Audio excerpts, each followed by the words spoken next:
আমার আব্বা আমারে চিনবে না, আমি আমার আব্বারে চিনবো না। নেতা তার কর্মীরে চিনবে না, কর্মী নেতারে চিনবে না, ঠিক কিনা?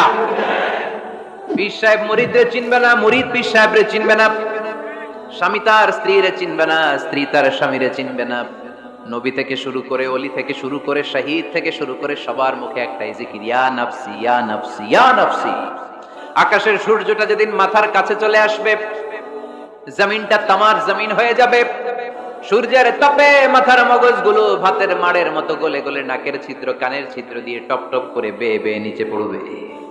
ওই কঠিন দিনে কেউ কাউরে চিনবে না। বিষ্ণু বললেন, ওই দোয়াটা আমি দুনিয়ায় করি নাই। আমি বদরের যুদ্ধে মার খেয়েছি, উহুদের যুদ্ধে দাঁত ভেঙেছি, আমি না খেয়ে পেটে পাথর বেঁধেছি। আমি যদি ওই দিন দোয়া করতাম, আল্লাহ দোয়া কবুল করে নিত, জান্নাতি খাবার দিয়ে দিত, আমার মায়ের খাওয়া লাগতো না, তায়েফে আমার রক্ত ঝরতো না, দোয়া করলেই কবুল। কিন্তু ওই দোয়াটা আমি দুনিয়ায় করি নাই। ওই দোয়াটা আমার জন্য, আপনার জন্য, আমাদের জন্য বিশ্বনবী জমা রেখে দিয়েছে। এজন্য বিশ্বনবীর চিন্তা আর আমাদের চিন্তা এক চিন্তা না, বিশ্বনবীর পুরা উম্মতের চিন্তা।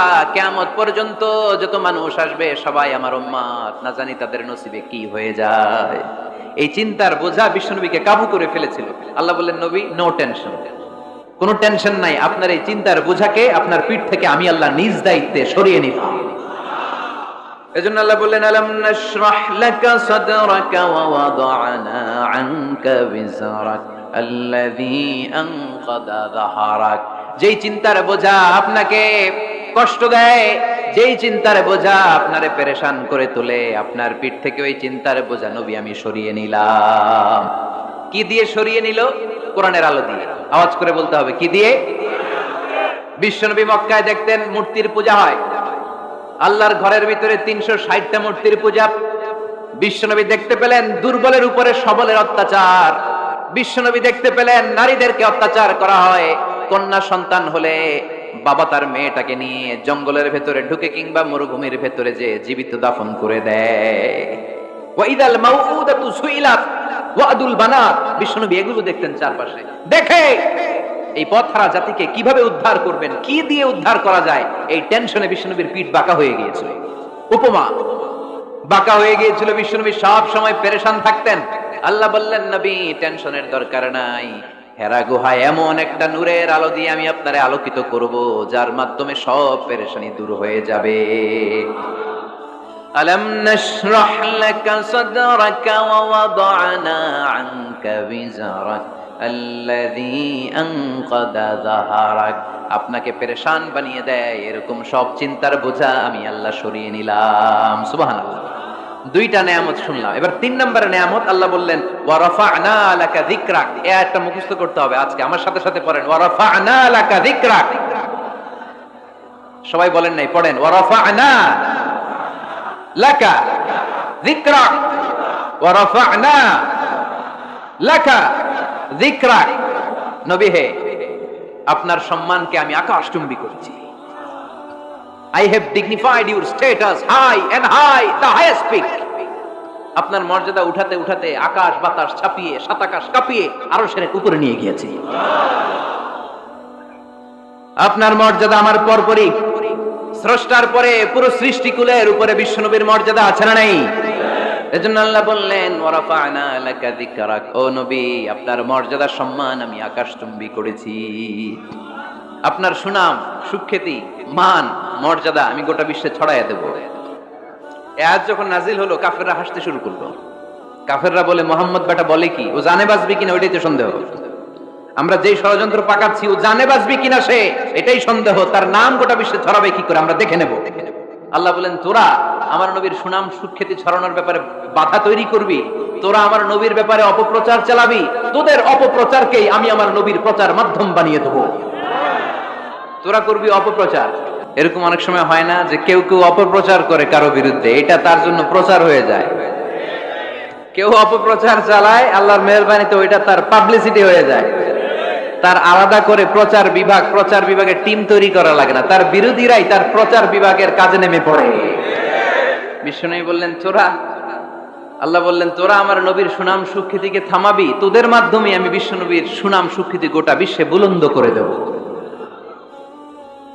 আবু জাহেল ঘোষণা দিল, খবরদার, হজের মৌসুম, হাজী সাহেবরা গোটা বিশ্ব থেকে আসবে, আমার দলের কর্মীরা তোরা যেটা করবি সেটা হচ্ছে হাজীদের কাছে যে বলবি মক্কায় নতুন এক পাগল আসছে, নতুন এক জাদুকর আসছে, নাম মুহাম্মদ।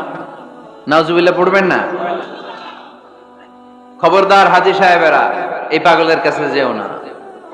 সব হাজীরা গোটা বিশ্ব থেকে এসে মক্কার মিনা প্রান্তরে তাঁবুর ভিতরে ঢুকেছে, আর আবু জাহেলের টিম মেম্বাররা সব তাঁবুর ভিতরে উকি মাইরা কয়, খবরদার নতুন পাগল আইছে। সবাই কয় নাম কি? কয় মুহাম্মদ। নতুন পাগল এসেছে, নাম মুহাম্মদ। নতুন জাদুকর এসেছে, তার নাম মুহাম্মদ। খবরদার তার কাছে যেও না, তার কথা শোনো না, শুনলে তোমরাও পাগল হয়ে যাবা, তোমরাও পাগল হয়ে যাবা। সে এত বড় জাদুকর, মুহাম্মদ সাল্লাল্লাহু আলাইহি ওয়াসাল্লাম এত বড় জাদুকর, তার জাদু দেখলে, তার কথা শুনলে হাজবেন্ড ওয়াইফের মধ্যে সম্পর্ক বিচ্ছিন্ন হয়ে যায়। সে এত বড় জাদুকর, তার কথা শুনলে বাবা আর ছেলের সম্পর্ক ছিন্ন হয়ে যায়। সে এত বড় জাদুকর, তার কথা শুনলে বন্ধু বন্ধু আলাদা হয়ে যায়। খবরদার হাজী সাহেবরা, তোমরা হজ করতে এসেছো করো, জমজমের পানি খাও আর খেজুর নিয়ে যাবা বাড়িতে, কিন্তু মুহাম্মদ সাল্লাল্লাহু আলাইহি ওয়াসাল্লামের কাছে যাওয়া যাবে না। আচ্ছা আপনারা বুঝে শুনে উত্তর দেন। এই যে লক্ষ লক্ষ হাজী মিনার তাঁবুতে বসা, আর আবু জাহেলের লোকরা যে বলল নতুন জাদুকরের নাম মুহাম্মদ, তার কাছে যেও না, এই লক্ষ লক্ষ হাজীরা এর আগে জীবনেও মুহাম্মদ সাল্লাল্লাহু আলাইহি ওয়াসাল্লামের নাম শুনছে? তার মানে মুহাম্মদ সাল্লাল্লাহু আলাইহি ওয়াসাল্লামের নাম তাদের কানে পৌঁছে দেওয়ার দায়িত্ব আবু জাহেল নিজেই নিয়ে নিয়েছে। চিল্লায় এখন ঠিক কি না? অপপ্রচার প্রচার হয়ে গিয়েছে। আর সবাই মনে মনে ভাবে, কয় কি এত বড় জাদুকর, হজ করি আর না করি এর না দেখে যাওয়া যাবে না।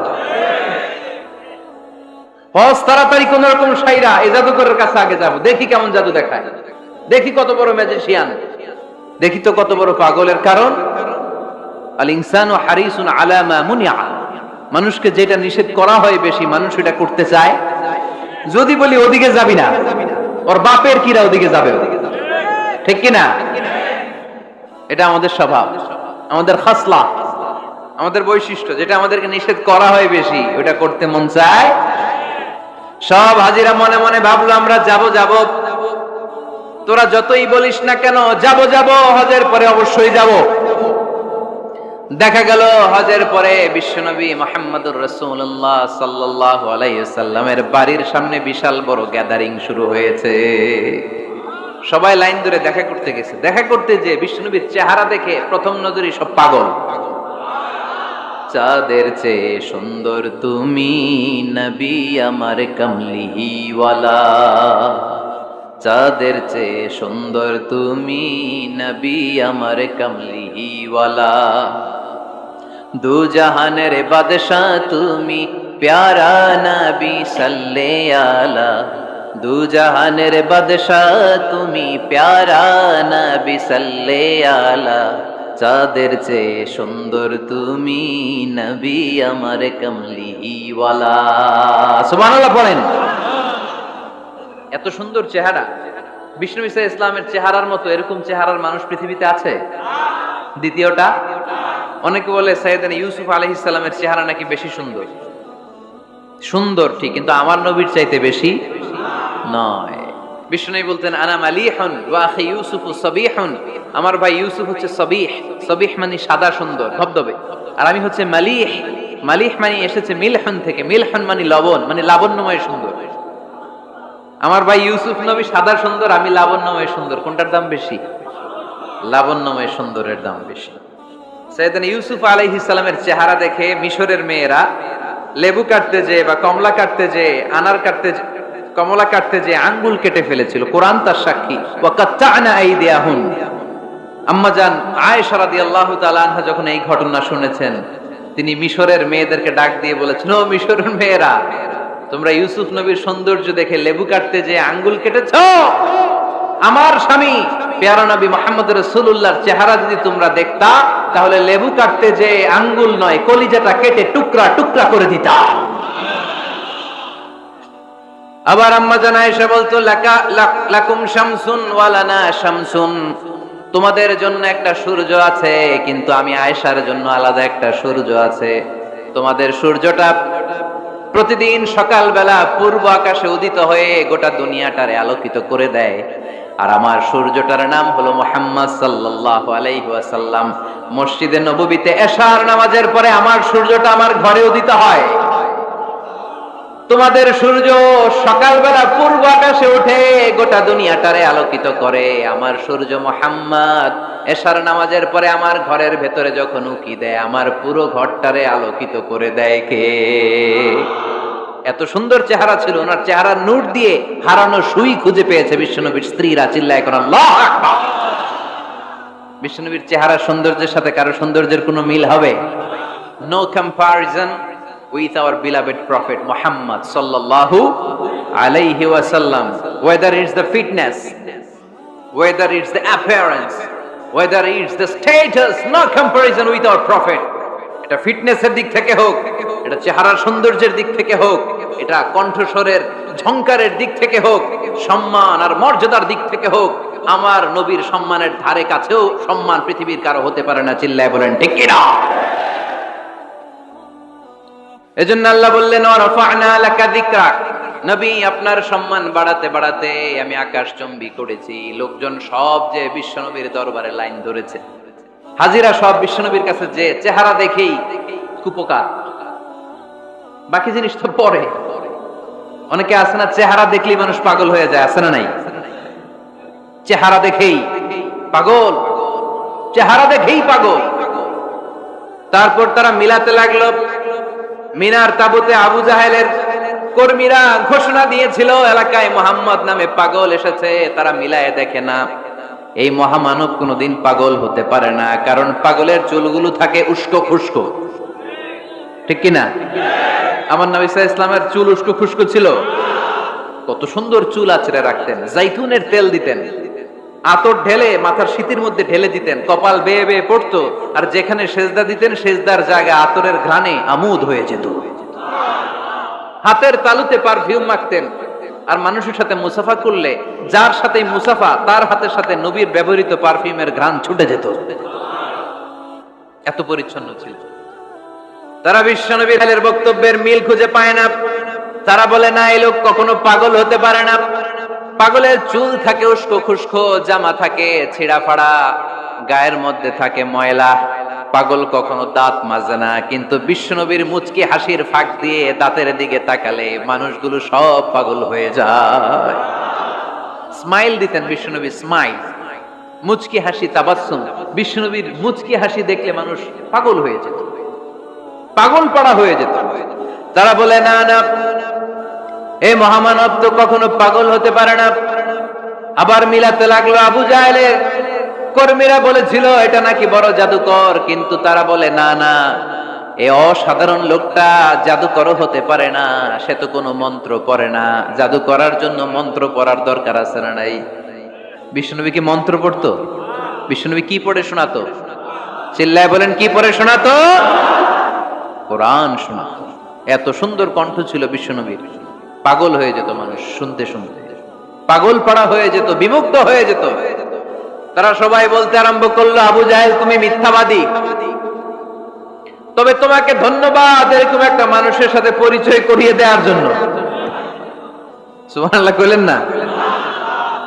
আমরা মেনে নিতে পারলাম না সে পাগল নয়, জাদুকর নয়, সে হলো এই জামানার পয়গাম্বার। আমরা পড়ে নিলাম লা ইলাহা ইল্লাল্লাহু মুহাম্মাদুর রাসূলুল্লাহ সাল্লাল্লাহু আলাইহি ওয়াসাল্লাম। রাফা'না লাকা যিকরাক, নবী হে এইভাবে আমি আপনার সম্মানকে বাড়িয়েছি। হাইসুমা যুকিরতু যুকিরতা মাই, নবী যেখানে আমার নাম নেওয়া হবে আমার পর পর আপনার নামও নেওয়া হবে। পড়েন সুবহানাল্লাহ। যেখানে আমার আল্লাহর নাম তারপরে আমার নবীর নাম আছে না নাই? কালিমার ভেতরে লা ইলাহা ইল্লাল্লাহ আমার আল্লাহর নাম শোভা পায়, তারপরে মুহাম্মাদুর রাসূলুল্লাহ দ্বিতীয় বাক্যে আমার নবীর সুন্দর নামটা আছে না নাই? কালেমার মধ্যে প্রথমে আল্লাহর নাম, তারপরে নবীর নাম। হাইসুমা যুকিরতু যুকিরতা মাই, নবী কিভাবে আপনার মর্যাদা আমি বাড়াবো জানেন? যেখানে আমি ওইখানেই আপনি, যেখানে আমার নাম নেওয়া হবে তারপরেই সৃষ্টিকুলের মধ্য থেকে শুধু আপনার নাম নেওয়া হবে। সুবহানাল্লাহ পড়েন। আপনার উম্মতেরা গোটা বিশ্বে সালাত আদায়ের জন্য আজান দিবে, আজানের প্রথম 4 বাক্যে আমি আল্লাহর বড়ত্ব, আল্লাহু আকবার। তারপরের 2 বাক্যে আমি ছাড়া কোনো ইলাহ নাই, এটার সাক্ষ্য দেয়া হবে। তারপরের 2 বাক্যে সবাই সাক্ষ্য দিতে বাধ্য, আপনি ছাড়া দুনিয়ায় আর কোনো শেষ রাসূল নাই। তার মানে আজানের মধ্যেও আমার আল্লাহর নামের পরে আমার নবীর নাম আছে না নাই? এরপর আমরা একামত দিয়ে জামাত শুরু করি।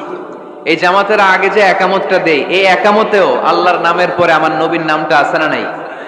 আল্লাহু আকবার, আল্লাহু আকবার, আশহাদু আন লা ইলাহা ইল্লাল্লাহ, আশহাদু আন্না মুহাম্মাদার রাসূলুল্লাহ সাল্লাল্লাহু। তার মানে আজানে আমার নামের পরে আপনার নাম, একামতে আমার নামের পরে আপনার নাম। নামাজের শেষে যখন আমরা শেষ বৈঠকে বসি, সেখানে বিশ্বনবীর উপর দুরূদ আছে না নাই? তার মানে সব জায়গায় বিশ্বনবীর নাম নেয়াকে আবশ্যক করে দিয়েছে কে? নবী। হে, এই গোটা বিশ্বের ভেতরে সূর্য উঠবে, সূর্য ডুববে, শীত যে গ্রীষ্ম আসবে, দিন যে রাত আসবে, এক মুহূর্তের জন্য আপনার নামের আলোচনা থামবে না। চিল্লায় বলো ঠিক কিনা? রাফা'না লাকা যিকরাক, I have dignified your status very high, very high। অনেক উপরে নিয়েছি, আকাশ বাতাস ছাপিয়ে, সাত আকাশ কাঁপিয়ে আরশ পর্যন্ত আমি আপনার মর্যাদাকে বুলন্দ করেছি। এই পৃথিবীতে যত আসমানি কিতাব এসেছিল, সবগুলো আসমানি কিতাবে বিশ্বনবীর নাম উল্লেখ করেছে কে? তার মানে তাওরাতের ভেতরে বিশ্বনবীর নাম আছে না নাই? ইনজিলে, জাবুর, সুহুফে ইব্রাহিম, সুহুফে মূসা, আল্লাযী ইয়াজিদুনাহু মাকতুবান ইনদাহুম ফিত তাওরাতি ওয়াল ইনজিল। ইহুদিরা খ্রিস্টানরা বিশ্বনবীর মানতে চাইতো না। তারা বলতো, মুহাম্মদ তোমার নাম তো আমাদের কিতাবে নাই। বিশ্বনবী বললেন পড়ো। তারা পড়তে পড়তে বিশ্বনবীর জায়গাটা লুকিয়ে রাখতো, যেখানে বিশ্বনবীর নাম ওরা এভাবে ধরে রাখতো। বিষ্ণু সাল্লাল্লাহু আলাইহি ওয়াসাল্লাম এক সাহাবাকে বললেন, আমি তো ওদের ভাষা বুঝি না, তুমি ওদের ভাষা বুঝে দেখো কোন জায়গায় চোরামিটা করে। প্রতিটা কিতাবের প্রতিটা পাতায় পাতায় বিশ্বনবীর নাম আছে না নাই? সাইয়েদনা আদম আলাইহিস সালাম থেকে শুরু করে ঈসা আলাইহিস সালাম পর্যন্ত যত নবী এসেছে, সব নবী সুসংবাদ দিয়েছে যে একজন নবী আসবে, যেই নবী আসার মধ্য দিয়ে এই আম্বিয়া আলাইহিমুস সালাম পৃথিবীতে আসার যে ধারাবাহিকতা, এই সিলসিলা, এই চেইনকে আল্লাহ তাআলা কাট অফ করে দিবে। সাইয়েদনা আদম তার বংশধরদেরকে বলেছে, নূহ আলাইহিস সালাম তার প্রজন্মকে বলেছে, ইব্রাহিম আলাইহিস সালাম তার জেনারেশনকে বলেছে, মূসা আলাইহিস সালাম বনি ইসরাইলকে শুনিয়েছে। সর্বশেষ সাইয়েদনা ঈসা আলাইহিস সালাম এসে বলেছে, ইয়াতি মিন বাদি ইসমুহু আহমদ, আমার পরে এমন এক নবী আসবে, তার নাম, চিল্লায় বলেন, আহমদ বড় বিশ্বস্ত। সে কোন বন্ধু বলো বেশি বিশ্বস্ত? সে কোন বন্ধু বলো বেশি বিশ্বস্ত? কার কাছে মন খুলে দেয়া যায়, কার কাছে প্রাণ খুলে বলা যায়, হওয়া যায় অতি আশ্বস্ত। তার নাম আহমদ বড় বিশ্বস্ত। সুবহানাল্লাহ পড়েন। ইয়াতি মিন বাদি ইসমুহু আহমদ, আমার পরে এমন এক নবী আসবে, তার নাম হবে আহমদ। এই নবীর পরে আর কোন নবী আছে? চিল্লায় বলেন, লা নবিয়্যা বাদি ওয়ালা রাসূলা, আমার পরে কোনো নবীও নাই, আমার পরে কোনো রাসূলও নাই। তবে আমার পরে যদি নবী হওয়ার যোগ্যতা কারো থাকে, আমার উমরে ফারুক নবী হওয়ার যোগ্যতা রাখে। কোন নবী নাই, খাতামুন নবিয়্যিন, আমার পরে কোনো নবী নাই। তার মানে বিশ্বনবীর জীবনে 3 নাম্বার নিয়ামত হলো রাফা'না লাকা যিকরাক। মর্যাদা আমি বাড়াতে বাড়াতে বাড়াতে বাড়াতে নবী অনেক উপরে নিয়েছি। আবার আল্লাহ আমাদেরকে ডেকে বললেন, ও ইমানদার বান্দারা শোনো, আমি স্বয়ং আল্লাহ তাআলা আমার ফেরেশতা বাহিনী নিয়ে এই নবীর উপরে স্বয়ং আমি দুরূদ পড়ি। ইন্নাল্লাহা ওয়া মালাইকাতাহু ইউসাল্লুনা আলান নবী ইয়া আইয়ুহাল্লাযীনা আমানু সাল্লু আলাইহি ওয়া সাল্লিমু তাসলিমা। পড়েন আল্লাহুম্মা সাল্লি আলা মুহাম্মাদ ওয়া আলা আলি মুহাম্মাদ কামা সাল্লাইতা আলা ইব্রাহিম ওয়া আলা আলি ইব্রাহিম ইন্নাকা হামিদুম মাজিদ। اللهم بارك على محمد وعلى آل محمد كما باركت على إبراهيم وعلى آل إبراهيم إنك حميد مجيد। চিৎকার করে পড়েন সুবহানাল্লাহ। এমন নবী যে নবীর উপর আল্লাহ নিজেই দুরূদ পড়ে, ফেরেশতারা পড়ে, এজন্য আমাদের উপর আর দরকার আছে না নাই? আবার আল্লাহ বললেন, নবী আপনি এমন নবী যেই নবীকে আমি হাউজে কাউসার দিয়েছি, লক্ষ লক্ষ নবীদের কাউরে কিয়ামতের দিন আমি হাউজে কাউসারের মালিক বানাবো না, শুধুমাত্র কেবলমাত্র একমাত্র আপনি ছাড়া। ইন্না আ'তাইনাকাল কাউসার ফাসাল্লি লিরাব্বিকা ওয়ানহার ইন্না শানিআকা হুয়াল আবতার। সুবহানাল্লাহ পড়ে। এই হাউজে কাউসারের পানি খেতে চান, পান করতে চান? বিশ্বনবী না দিলে খাইতে পারবো আমরা? হাউজে কাউসার পান করতে চান কারা? হাত তুলে দেখান।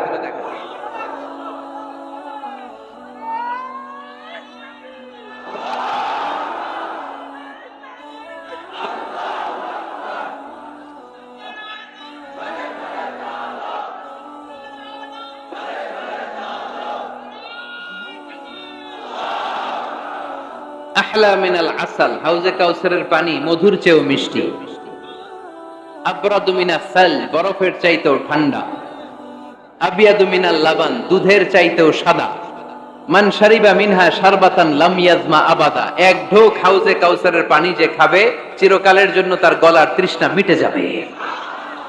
ওই হাউজে কাউসার বিশ্বনবীকে দিয়ে বিশ্বনবীর মর্যাদা বাড়িয়েছে কে? আবার আল্লাহ বললেন, নবী পৃথিবীর অনেক নবীকে আমি নৈতিক বিজয় দান করেছি, কিন্তু সবাইকে আমি রাজনৈতিক বিজয় দান করি নাই। আপনাকে আমি এমন নবী করে দুনিয়ার বুকে পাঠিয়েছি, আপনাকে আমি নৈতিক বিজয় দান করেছি, পাশাপাশি রাজনৈতিক বিজয়ও দান করেছি। সুবহানাল্লাহ পড়ো। বিশ্বনবী একাধারে যেমনি মসজিদে নববীর ইমাম ছিলেন, পাশাপাশি মদিনার রাষ্ট্রের প্রেসিডেন্ট ছিলেন, ঠিক কিনা? তার মানে ইমাম বা নেতা এমন হওয়া দরকার যে নামাজও পড়াতে পারে, আবার সমাজও শাসন করতে পারে, ঠিক কিনা? এমন নেতার দরকার আছে না নাই? এজন্য বিশ্বনবী বললেন, রব্বি আদখিলনি মুদখালা সিদকিন ওয়া আখরিজনি মুখরাজা সিদকিন ওয়াজআলনি মিন লাদুনকা সুলতানান নাসীরা। ও আল্লাহ, আপনি আমারে সত্যতার সাথে মক্কায় রাখেন, বের করলেও সত্যতার সাথে বের করেন, আর আপনি আমাকে বিজয়ী শক্তি দান করেন। বিজয়ী শক্তি, রাজনৈতিক শক্তি বিশ্বনবী আল্লাহ তাআলার কাছ থেকে দোয়া করে চেয়ে নিয়েছেন। চিল্লায় বলেন ঠিক কিনা? কালকে যদি ঘোষণা হয়ে যায় 5 ওয়াক্ত নামাজ যদি না পড়া হয় 5 বেদ। কয় বেদ? চেয়ারম্যান না পড়লে চেয়ারম্যানের পিছনে 5 বেদ, এমপি না পড়লে এমপির পিছনে 5 বেদ। কথা বলেন? মাননীয় প্রধানমন্ত্রী যদি এটা ঘোষণা দিয়ে দেয় যে কালকে থেকে নামাজ না পড়লে 5 বেদ, এটা সবার জন্য এই আইন। একটা বেনামাজি খুঁজে পাওয়া যাবে? সব কই দৌড়াবে? মসজিদে ওযু থাকলেও দৌড়, না থাকলেও দৌড়। কারণ মায়ের উপরে কোনো ওষুধ আছে? কথা বলেন? কারণ মায়েরে ভিটামিন আছে, মায়েরে কি আছে? এজন্য ইন্নাল্লাহ লা ইয়াযআউ বিল কুরআন মা ইয়াযআউ বিস সুলতান, মাঝে মাঝে আল্লাহ ক্ষমতা দিয়ে এমন কিছু করে যেটা মাঝে মাঝে আল্লাহ কোরআন দিয়েও করে না। এজন্য অনেক নবীকে নৈতিক বিজয় দান করলো, বিশ্ব নবীকে শুধু নৈতিক বিজয় নয়, পাশাপাশি রাজনৈতিক বিজয়ও দান করেছে কে? 3টা নিয়ামতের ঘোষণা দিয়ে আল্লাহ বললেন, আলাম নাশরাহ লাকা সাদরাকা ওয়া ওয়াদা'না আনকা বিজরাক আল্লাযী আনকাদা যাহরাক ওয়া রাফা'না লাকা যিকরাক। পড়েন সুবহানাল্লাহ। নবী হে, আপনার মর্যাদা আমি অনেক বাড়িয়েছি। আপনার কথা শুধু মুসলমানেরাই বলে না, হিন্দুরাও বলে। আছে না নাই? গতকাল এক হিন্দু ভাই আমার হাতে হাত রেখে শাহাদা বাক্য পাঠ করে গাজীপুরে মুসলমান হয়ে গেছে। বিশ্বনবীর কথাগুলো যখন তারা শোনে, তারা নিজেদেরকে ধরে রাখতে পারে না। আপনারা মহাত্মা গান্ধীর নাম শুনেছেন? তিনি ভারতের অবিসংবাদিত নেতা। বিশ্বনবীর ব্যাপারে কমেন্ট করেছেন যে এরকম নেতা পৃথিবীতে আর দ্বিতীয়টা কখনো হবে না। মহাত্মা গান্ধী কি মুসলমান না হিন্দু? গোটা বিশ্বের খ্রিস্টানরা বিশ্বনবীকে নিয়ে এখন মাতোয়ারা। মাইকেল এইচ হার্ট খ্রিস্টান, একটা বই লিখে গোটা বিশ্ব কাঁপিয়েছেন, দি 100 ranking of the most influential people and person in the world. পৃথিবী কাঁপানো 100 জন মনীষীর জীবনী নিয়ে একটা বই তিনি করেছেন। এই 100 জন মনীষীর জীবনীর মধ্যে যাকে নাম্বার 1 তিনি করেছেন, তিনি হচ্ছেন আমার নবী, আপনার নবী, পেয়ারা নবী, বিশ্বনবী মুহাম্মদুর রাসূলুল্লাহ সাল্লাল্লাহু আলাইহি ওয়াসাল্লামের। মাইকেল এইচ হার্ট কি মুসলমান? সে একজন খ্রিস্টান। তার মানে ওয়ারাফা'না লাকা যিকরাক, বিশ্বনবীর সম্মান শুধু আমাদের মুখ দিয়ে প্রচারিত হয় না, ইহুদি, খ্রিস্টান, বৌদ্ধদের মাধ্যমেও বিশ্বনবীর সম্মানকে বাড়িয়ে দিচ্ছে কে? I have studied him, the wonderful man, in my opinion, far from being antichrist, and he must be called the savior of humanity. খ্রিস্টানরা বলছে আমরা এই মুহাম্মাদের জীবনী গবেষণা করে পড়েছি, তাকে খ্রিস্টান বিরোধী বলা তো দূরের কথা, তাকে মানবতার ত্রাণকর্তা বলতে হবে। তিনি গোটা বিশ্বের জন্য সুপারম্যান হয়ে পৃথিবীতে এসেছে। As a father, as a teacher, as a lawgiver, as a lawmaker, Muhammad is the superman of the world. স্বামী হিসেবে, পিতা হিসেবে, নেতা হিসেবে, নবী হিসেবে মুহাম্মদ ইসলাম সাধারণ কোনো মানুষ নয়, তিনি গোটা বিশ্বের জন্য সুপারম্যান হয়ে পৃথিবীতে আগমন করেছে। ওয়ারাফা'না লাকা যিকরাক, নবী দুশ্চিন্তা করবেন না, টেনশন করবেন না, আমি আপনার সম্মানকে বাড়িয়ে দেব। এই তিনটা নিয়ামতের বর্ণনা সূরা ইনশিরাহের ভিতরে বর্ণনা করলেন কে? এরপরে রাব্বুল আলামিন বিশ্বনবীকে নিয়ামতের বর্ণনার ঘটনা শুনিয়ে বিশ্বনবীকে সান্ত্বনা বাণী শোনাচ্ছেন আর পড়ছেন, ফা ইন্না মাআল উসরি ইউসরান, ইন্না মাআল উসরি ইউসরা। নবী গো, নিশ্চয়ই কষ্টের পরে আছে আনন্দ, দুঃখের পরেই আছে সুখ। সুবহানাল্লাহ। কষ্টের পরে আনন্দ, দুঃখের পরে। The struggle isn't permanent in our life. দুঃখ কষ্ট এটা আমাদের জীবনে পার্মানেন্ট না, এটা সাময়িক। আচ্ছা আওয়াজ করে উত্তর দেন তো, এক বছরে কয়দিন আপনাদের ফরিদপুরে? কয়দিন? 365 দিন। গত 365 দিনে না খেয়েছিলেন কয়দিন? 20 দিন, 30 দিন। তার মানে অল্প কিছুদিন না খেয়েছিলাম, সারা বছরই খেয়েছিলাম, ঠিক কিনা? আচ্ছা, তো 365 দিনে অসুস্থ ছিলেন কয়দিন? 4-5 দিন, কিংবা 20 দিন, কিংবা 1 মাস, কিংবা 56 দিন, কিংবা 65 দিন। তার মানে বাকি 300 দিন আরামে ছিলাম কি ছিলাম না? তার মানে আমাদের জীবনে দুঃখ বেশি না আনন্দ বেশি? সুখ বেশি না কষ্ট বেশি? এজন্য আল্লাহ বললেন, খবরদার, মুমিন কখনো হেরে যায় না, মুমিনের হারাবার কিছু নাই।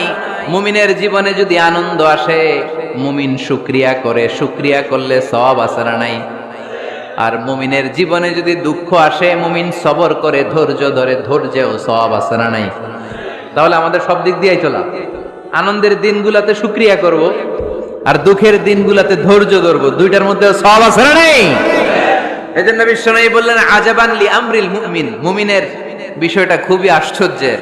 ফাইন আসাবাতহু সাররাউন শাকারা, মুমিন যদি আনন্দে থাকে সে শুকরিয়া করে, শুকরিয়া করলে লাভ আছে না নাই? ওয়াইন আসাবাতহু দাররাউন সাবারা, আর দুঃখে পড়লে সে সবর করে, ধৈর্য ধরে, ধৈর্য ধরলে সওয়াব আছে না নাই? তার মানে আমাদের হারাবার কিছু আছে। মাঝে মাঝে আল্লাহ আমাদেরকে দুঃখ কষ্ট দিয়ে পরীক্ষা করতে চান, এগুলো আমাদের জন্য খারাপ নয়। এই দুঃখ কষ্ট বিপদ আমাদের কোমরকে সোজা করে, আমাদের পায়ের মাটিকে শক্ত করে, চিল্লায় বলেন ঠিক কিনা? প্রতিকূল পরিবেশে কিভাবে বাঁচতে হয় এই দুঃখ কষ্ট আমাদেরকে শিখায়। এজন্য মুমিন বান্দার বৈশিষ্ট্য হচ্ছে দুঃখ কষ্ট বেদনা জ্বালা এগুলোতে সে আপসেট হয় না, সে হাল ছেড়ে দেয় না, সে ভরসা রাখে একজনের উপর। চিল্লায় বলতে হবে তিনি কে? কারণ মুমিন জানে রাত্রি যত গভীর হয়, অন্ধকার তমানিসা ভেদ করে সুবহে সাদিক হয়। মুমিন জানে গর্ভবতী নারীর পেটের ব্যথা যেই দিন বাড়তে থাকে, ওই দিনই নতুন মেহমান আগমনের সময় ঘনাতে থাকে। মুমিন জানে তার জীবনে দুঃখ কষ্ট বিপদ যত বাড়তে থাকে, সুখের দিন কাছে আসতে থাকে। এজন্য মুমিনের হারাবার কিছু নেই। ফা ইন্না মাআল উসরি ইউসরা, ইন্না মাআল উসরি ইউসরা। নবী হে, কষ্টের পরেই আছে আনন্দ, দুঃখের পরেই আছে সুখ। আপনি সমস্যায় পড়েছেন, ওই সমস্যার সমাধানও আছে না নাই? এই পৃথিবীতে এমন কোন সমস্যা আছে যেটা সমাধান নাই? কথা বলেন। সমস্যা তৈরি করেছে কে? আবার সমাধানও দিয়েছে কে?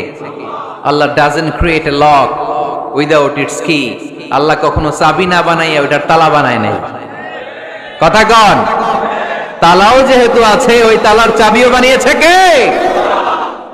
মা আনজালাল্লাহু দাআন ইল্লা আনজালাল্লাহু লাহু শিফা।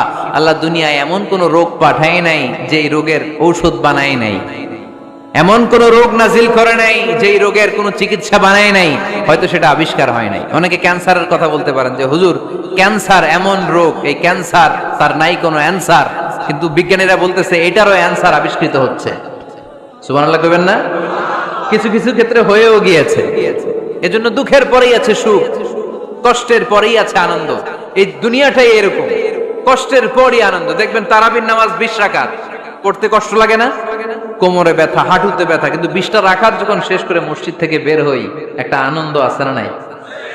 কষ্ট করে পরীক্ষার জন্য প্রিপারেশন নিলেন আপনি কয়েক মাস, কিন্তু ফলাফল যখন ভালো হয় তখন একটা আনন্দ আছে না নাই? সারাদিন রোজা রাখলেন রমজানে, কি কষ্ট, তৃষ্ণায় গলা ফেটে যায়, কিন্তু ইফতারির সময় যখন রুহাবজা শরবতটা খাই কেমন লাগে? একটা আনন্দ আছে না নাই? এজন্য আল্লাহ বললেন فَإِنَّ مَعَ الْعُسْرِ يُسْرًا إِنَّ مَعَ الْعُسْرِ يُسْرًا। ও নবী, কষ্টের দিন মক্কায় অল্প কিছু দিন, মদিনাতে আনন্দের দিন অপেক্ষা করছে। আমাদের জীবনে যদি দুঃখ কষ্ট আসে, আমরা ধৈর্য ধরবো, তাওয়াক্কুল করবো একজনের উপর, তিনি কে? কারণ আমরা বিশ্বাস করি কষ্টের দিন এটা চিরকালের জন্য নয়, সামনে আনন্দের দিন আমাদের জন্য সেট করে রেখেছে কে? তাহলে আমরা সূরাতুল ইনশিরাহ থেকে 3টা নিয়ামতের বর্ণনা শুনলাম, বিশ্বনবীকে কি সান্ত্বনা দেয়া হলো সেটা শুনলাম। এবার 2টা গাইডলাইন শুনে তাফসীর আমরা শেষ করব। শুনতেছেন? কষ্ট হচ্ছে? উঠা বসা করতেছেন কেন? গাইডলাইন নাম্বার 1, ফাইদা ফারাগতা ফানসাব। নবী আপনি যখন অবসর হন, আপনি ইবাদতে মশগুল হন। ফানসাব ফিল ইবাদা। তাফসীর ইবনে কাসিরে এসেছে আপনি ইবাদতে মশগুল হন যখন আপনি অবসর পান। অবসর আল্লাহর দেয়া বড় নেয়ামত, এটা বিশ্বাস করেন? অবসর কিন্তু নেয়ামত। আমরা অনেকেই অবসর সময়কে কাজে লাগাই না, কিন্তু অবসর চলে যাওয়ার পরে যখন ব্যস্ত হয়ে পড়ি তখন বলি হায় রে, অবসরটা যদি কাজে লাগাইতাম। পরীক্ষার পরে 3 মাস ছুটি ছিল, এই 3 মাস অবসরে যদি পড়তাম তাইলে তো আজকে ভার্সিটিতে চান্স পেয়ে যেতাম, ঠিক কি না?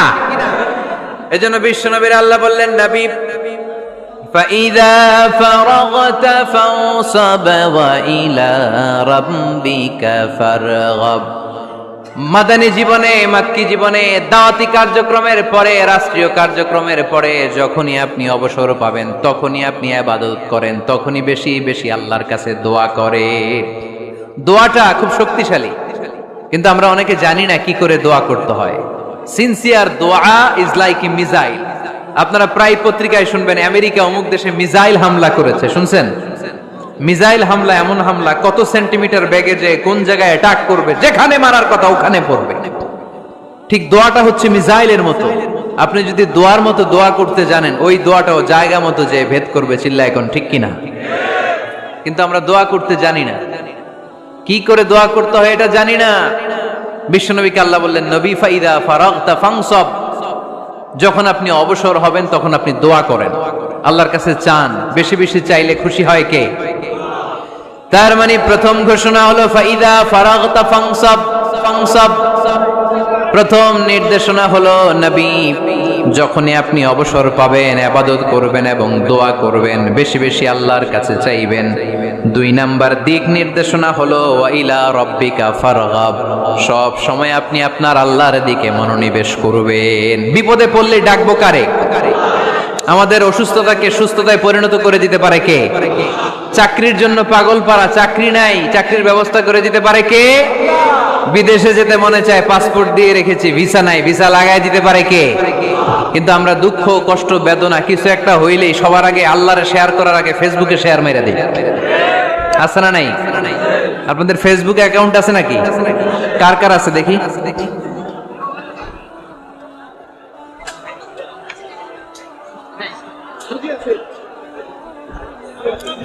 আছে আছে, এটার জন্য আমরা ভালো কাজে লাগাই, ঠিক কিনা? আপনি চাইলেই এমন ভাবে ফেসবুক ফ্রেন্ড লিস্ট করতে পারেন যারা ভালো ভালো জিনিস শেয়ার করে, যারা মোটিভেশনাল জিনিস শেয়ার করে, ইসলামের পক্ষে কথা বলে। আপনার এক একটা শেয়ারে অনেকের জীবন বেঁচে যেতে পারে, ঠিক কিনা? একজন মুমূর্ষু রোগীকে বাঁচাতে রক্তের প্রয়োজন, রক্তের গ্রুপ এ পজিটিভ, যারা রক্ত দান করতে আগ্রহী তারা এই নম্বরে যোগাযোগ করুন। ফেসবুকে মাঝে মাঝে এরকম নিউজ আসে না নাই? আপনি just you put down in share, শেয়ারের মধ্যে একটা পুট করে দিলেন, একটু শেয়ার মেরে দিলেন, ছড়িয়ে পড়লো হাজার হাজার ফেসবুক ফ্রেন্ডদের কাছে। তাদের অনেকে ব্লাড দিতে আগ্রহী, সে তাড়াতাড়ি যে সেখানে ব্লাড ডোনেট করে আসলো। আপনার একটা শেয়ারের কারণে বেঁচে গেল অনেকগুলো প্রাণ। চিল্লা এখন ঠিক কিনা? রক্তদানের মতো শ্রেষ্ঠ ইবাদত হতে পারে? আমরা মনে করি শুধু জিকিরি ইবাদত, আমরা মনে করি শুধু নামাজি ইবাদত।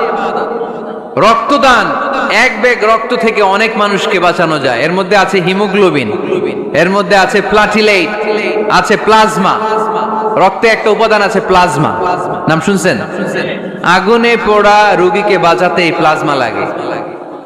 হসপিটালের বার্ন ইউনিটে যেয়ে দেখবেন মানুষ কিভাবে চিল্লায়। নুসরাত নামে একটা মেয়ে মারা গেল না? এক বদমাইশের কবলে পড়ে মারা গেল না? তাকে আগুন জ্বালিয়ে দেয়া হয়েছিল তার গায়ে, তার প্লাজমা গুলো জ্বলে গিয়েছিল। আগুনে পোড়া রোগীর যে কি কষ্ট, একটু দেখার জন্য হসপিটালের বার্ন ইউনিটে যাবেন, দেখবেন যে কি কষ্টে আছে তারা। এই প্লাজমা গুলোকে অনেক সেন্টিগ্রেড তাপমাত্রা নামিয়ে ঠান্ডা করে দেহে পুশ করা হয়। আপনার এক ব্যাগ রক্ত থেকে প্লাজমা আলাদা করা হবে, প্লেটলেটস আলাদা করা হবে, হিমোগ্লোবিন আলাদা করা হবে, শ্বেতকণিকা, লোহিত কণিকা আলাদা করে অনেকগুলো মানুষ বেঁচে যাবে। এজন্য ফেসবুক থাকাটা দোষের কিছু না, তবে ভালো কাজে আমরা ব্যবহার করব, ঠিক কিনা? আপনার ফেসবুক শেয়ারিং আপনার জান্নাতি বানাতে পারে, আর আপনার ফেসবুক শেয়ারিং আপনার জাহান্নামের লাকড়ি বানাতে পারে। চিল্লায় বলেন ঠিক কিনা? So the decision is yours. সিদ্ধান্ত আপনাকে নিতে হবে, আপনি কিভাবে করবেন। যে কোনো বিপদে ওয়া ইলা রাব্বিকা ফারগাব, কোন দিকে মনোনিবেশ না করে কার দিকে মনোনিবেশ করব? যে কোনো বিপদ আপদ ফেসবুকে শেয়ার করার আগে শেয়ার করব কার কাছে? আমাদের যার যা লাগে আল্লাহ সবও যদি দিয়ে দেয়, আল্লাহর ধনভাণ্ডারের 1 ইঞ্চিও কমবে? হাদিসে কুদসিতে আল্লাহ বললেন, লাউ আন্না আউওয়ালাকুম ওয়া আখিরাকুম ওয়া ইনসাকুম ওয়া জিন্নাকুম, পৃথিবীর সব জিন, পৃথিবীর সব মানুষ বিশাল মরুভূমিতে দাঁড়িয়ে যদি আমার কাছে চাইতে শুরু করে, আল্লাহ এটা দাও, ওটা দাও, ওটা দাও, আমি আল্লাহ তোমাদের সব চাহিদাও যদি মিটিয়ে দেই, আমি আল্লাহর ধনভাণ্ডারের 1 ইঞ্চিও কমবে না। এজন্য চাইবো কার কাছে? বিপদে আপদে ভরসা করব কার কাছে? আর অবসরগুলোকে কাজে লাগানোর দরকার আছে না নাই? স্বাবলম্বী হওয়ার চেষ্টা করার দরকার আছে না নাই?